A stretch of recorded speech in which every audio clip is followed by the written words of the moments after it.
অনেক ভুয়া যোদ্ধাকে তালিকাভুক্ত করে স্থানীয় খেতাবপ্রাপ্ত মুক্তিযোদ্ধাদের মধ্যে অনেক ক্ষোভ রয়েছে।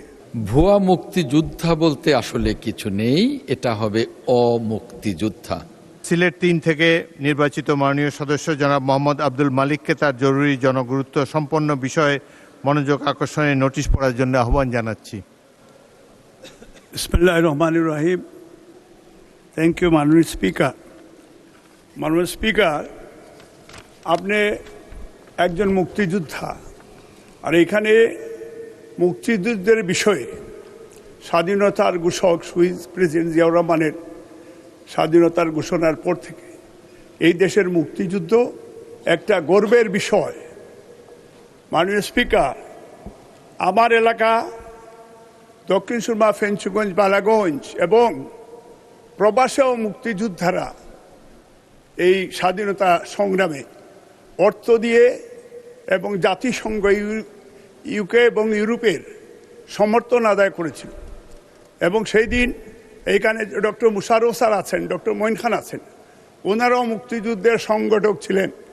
আমার প্রশ্নটা হচ্ছে, এই মুক্তিযুদ্ধে যেমন আমরা আজকে দক্ষিণ সুরমা, ফেঞ্চুগঞ্জ এবং বালাগঞ্জ আমাদের অনেক অন্যতম গুরুত্বপূর্ণ এলাকা, যেখানে মুক্তিযুদ্ধের সর্বাধিনায়ক জেনারেল এমএজি উসমানীর এলাকা বালাগঞ্জ, যেখানে ইলিয়াস আলীর এলাকা বালাগঞ্জ, যেখানে রিয়ার এডমিরাল মাহবুব আলী খানের এলাকা আমার দক্ষিণ সুরমা সিলেট 3-এ, এখানে গণকবর মুক্তিযোদ্ধাদের অনেক, এবং সেই অন্যতম গুরুত্বপূর্ণ এলাকা ফেসিস্ট সরকার সারা দেশের ন্যায় আমার এলাকায়ও অনেক ভুয়া যোদ্ধাকে তালিকাভুক্ত করে স্থানীয় খেতাবপ্রাপ্ত মুক্তিযোদ্ধাদের মধ্যে অনেক ক্ষোভ রয়েছে। মিথ্যা তথ্য দিয়ে তালিকাভুক্ত হয়ে অনেক ভুয়া মুক্তিযোদ্ধা সেজে বিগত সময়ে অর্থনৈতিকভাবে সরকারের প্রদত্ত সুযোগ সুবিধা বুক করেছে এবং এখনো বুক করছে। মাননীয় মন্ত্রী, অনুগ্রহ করে বলবেন কি বর্তমান সরকারের অতি দ্রুত মুক্তিযোদ্ধাদের সঠিক তালিকা করবেন কিনা, এবং প্রবাসী মুক্তিযোদ্ধাদেরকে স্পেশালি ইউনাইটেড কিংডম, এবং যেখানে তারা লক্ষ মুক্তিযোদ্ধাকে শহীদ প্রেসিডেন্ট জিয়াউর রহমান যখন বলেছিলেন I major Zia declare independent of Bangladesh, এবং সেই দিন এবং তারা সেইখানে যুদ্ধে অংশগ্রহণ করে মুক্তিযুদ্ধের অর্থ এবং মুক্তিযুদ্ধের অস্ত্র তারা কিনে দিয়েছিলেন। মাননীয় স্পিকার, আপনিও সেই মুক্তিযোদ্ধা, আপনিও সেইখানে, এবং আমি সিলেটে প্রথমেই আমরা স্বাধীন হয়েছিলাম শহীদ প্রেসিডেন্ট জিয়াউর রহমানের নেতৃত্বে, এবং এইটার জন্য মাননীয় মন্ত্রী আমাদের আপনার সঠিক কি স্টেপ নেবেন, এটা আমরা আজকে জাতি জানতে চায়। আমার এলাকাও এটা জানতে চায়। মুখপঙ্গী মুক্তিযোদ্ধারা এখনও তার ফ্যামিলি অত্যন্ত ডিপ্রাইভ। লাস্ট 15 ইয়ার্স মুক্তিযোদ্ধারা সঠিক মুক্তিযোদ্ধাদের মূল্যায়ন হয়নি, এবং সত্যিকার অর্থে এটা ভুয়া মুক্তিযোদ্ধা, সকল বাকশালী ফেসিস্টরা এই দেশকে বিভিন্নভাবে। ধন্যবাদ মাননীয় সদস্য,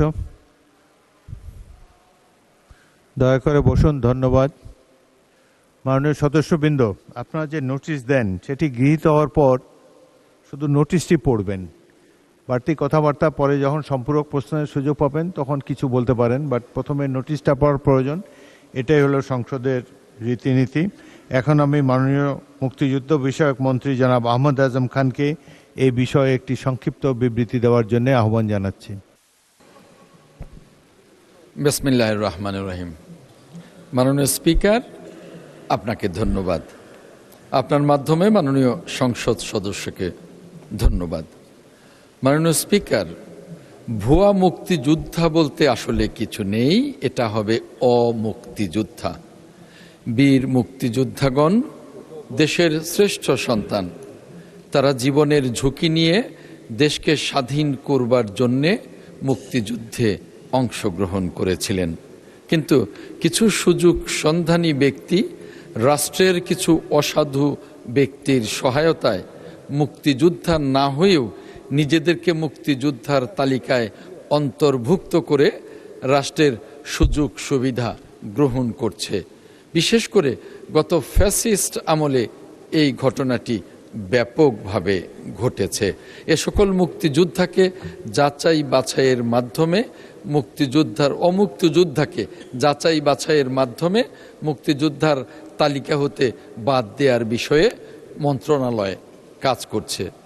মাননীয় স্পিকার, আপনার মাধ্যমে মহান সংসদকে জানাতে চাই, অভিযোগ প্রাপ্তি সাপেক্ষে তদন্ত শুনানি করা জাতীয় মুক্তিযোদ্ধা কাউন্সিলের একটি নিয়মিত কাজ এবং এটি একটি চলমান প্রক্রিয়া।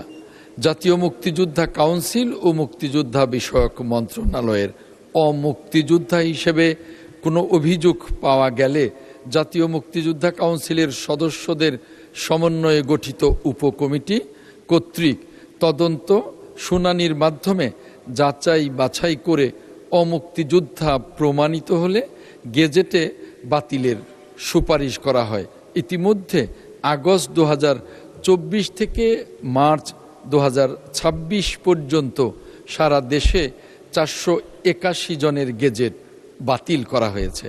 মাননীয় স্পিকার, মাননীয় সংসদ সদস্যের এলাকা সিলেট 3 সহ সারা দেশের যে কোনো মুক্তিযোদ্ধার বিরুদ্ধে অমুক্তিযোদ্ধা হিসেবে অভিযোগ পাওয়া গেলে জাতীয় মুক্তিযোদ্ধা কাউন্সিলের সদস্যদের সমন্বয়ে গঠিত উপকমিটি কর্তৃক তদন্ত শুনানির মাধ্যমে যাচাই বাছাই করে অমুক্তিযোদ্ধা হিসাবে প্রমাণিত হলে জাতীয় মুক্তিযোদ্ধা কাউন্সিলের সুপারিশক্রমে মুক্তিযোদ্ধার তালিকা হতে বাদ দেয়া হবে।